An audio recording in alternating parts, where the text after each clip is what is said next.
kids! It's me, Teacher Marge, and welcome to my new video. Now, let's talk about ordering fractions. Hi guys, it's me, Teacher Marge. So before you watch my video, don't forget to subscribe and click the bell button.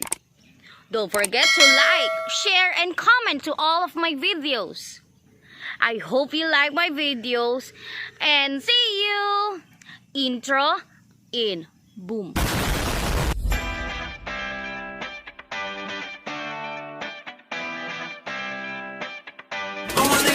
Sing it, hey mama, don't stress your mind. We coming. Ordering fractions. So in ordering fraction, we have two kinds.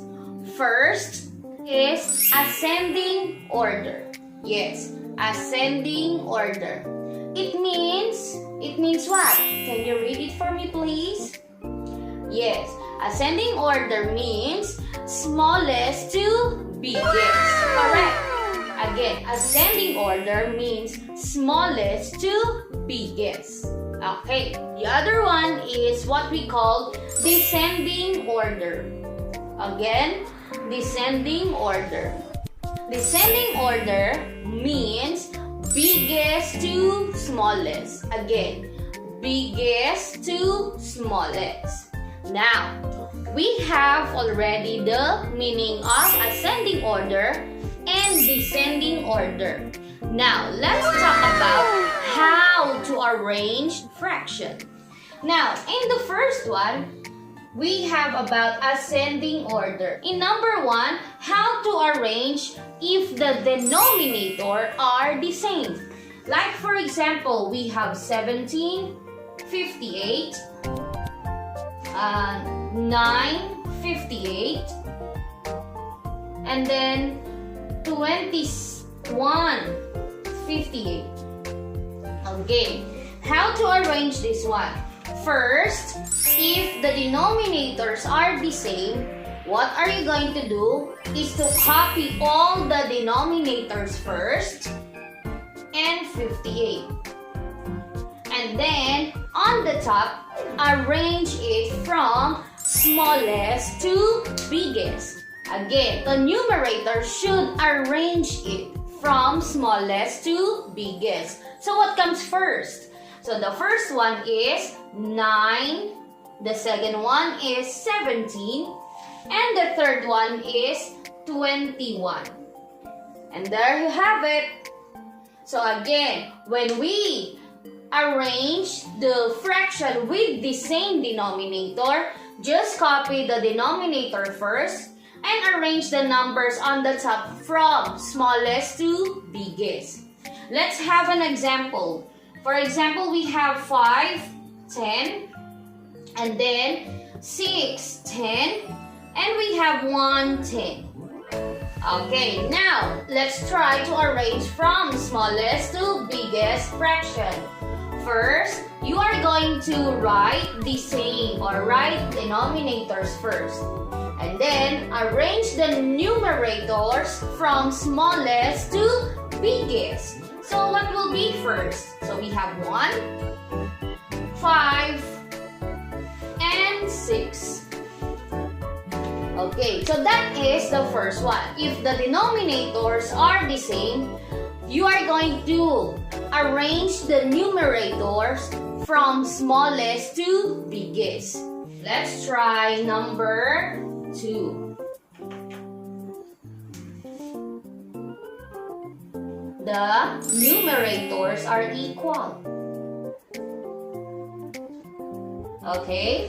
The numerators are equal and the denominators are different. So, how can we arrange this from smallest to biggest? Like what we had in comparing fraction, the biggest denominator is the smallest fraction. Again, the biggest denominator is the smallest fraction. So what are we going to do? The same thing. Copy the numerators because they are all the same. And then arrange from the biggest number. Yes, you heard me right. The biggest number first, which is 20. So here, you are going to arrange from 20. Next one is 11. And next one is 6. Yes, I know 20 is the biggest denominator, but we have the rules that the biggest denominator is the smallest fraction. Yes. Now let's try another one. We have 56 over 78, 56, 57, and 56, 100. Okay. Now, let's try to arrange these numbers. So first, copy the numbers on the top. Okay. Next one, arrange the denominators from biggest to smallest. Okay. So what comes first? We have 100. Yes. Next is 78. And next one is 57. Okay, so we have 100, 78, and 57. And there you have it. That is in number 2. If the numerators are equal and the denominators are different, what are you going to do is to copy all the numerators first and arrange the denominators from biggest denominator to the smallest denominator. Understand? And let's talk about number 3.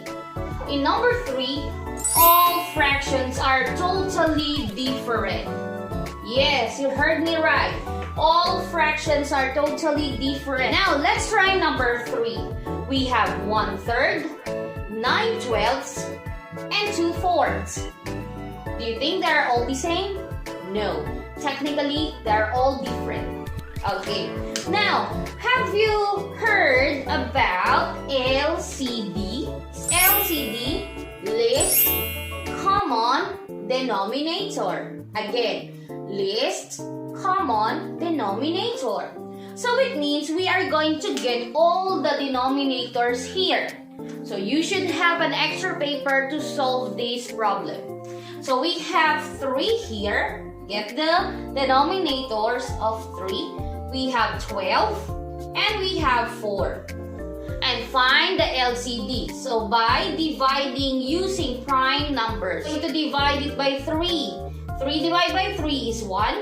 12 divided by 3 is 4. 4 divided by 3 cannot, so it will be copy it down. So we have also 2. We have 1 because it's already 1.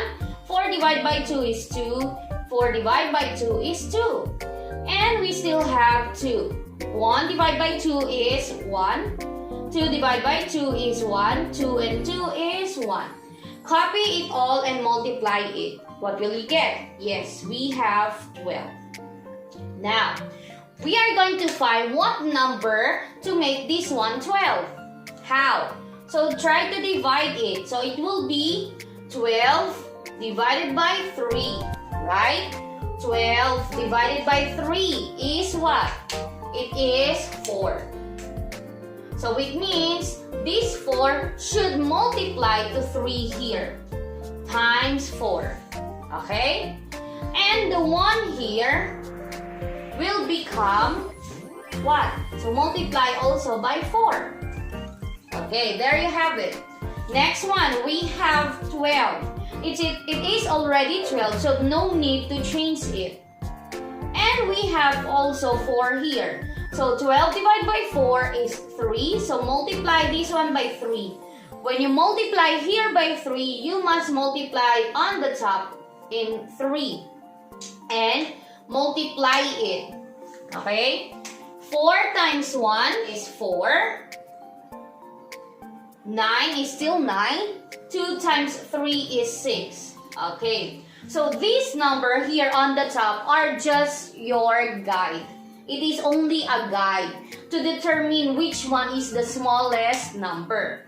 Now, to arrange this, you are going to use the original fraction. Again, you are going to use the original fraction. So, from these numbers here, which one is the smallest one? Yes, correct. The smallest one is 1/3. Instead of 4, I will use the original fraction, which is 1/3. Okay? Next one, we have 2/4. And finally, we have 9/12.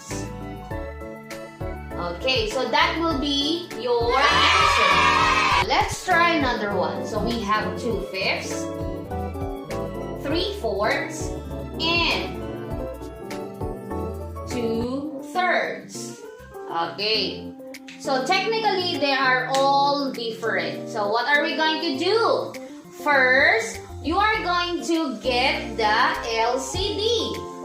So today, I am going to teach you another way of solving it. Instead of multiplying numbers on the side. Okay? Let's try.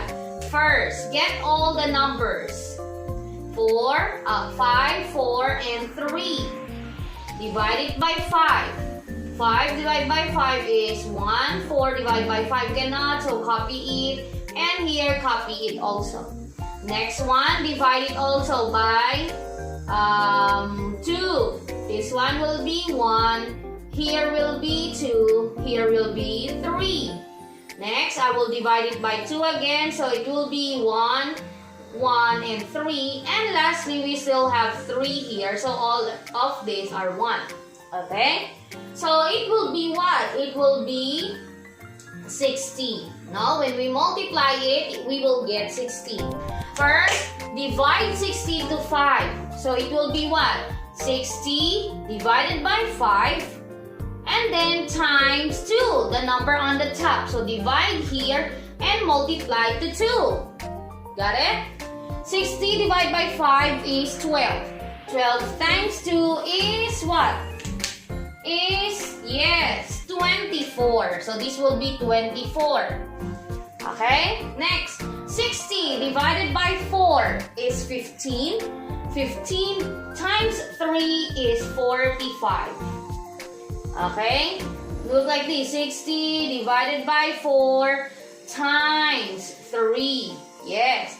And lastly, 60 divided by 3 times 2. 60 divided by 3 is 20. 20 times 2 is 40. So like what I said, the numbers on the top are all guide. Okay. So how to arrange this one? You must use the original number. So what comes first? So we have 2/5. Next one is 2/3. And finally, we have 3/4. And this will be your final answer. So these are all for ascending order. Hi guys! How's the video? Do you like it? If you like it, don't forget to like, share, and comment to all of my videos. Always remember, practice makes perfect. Thank you so much and see you in my next video. Bye!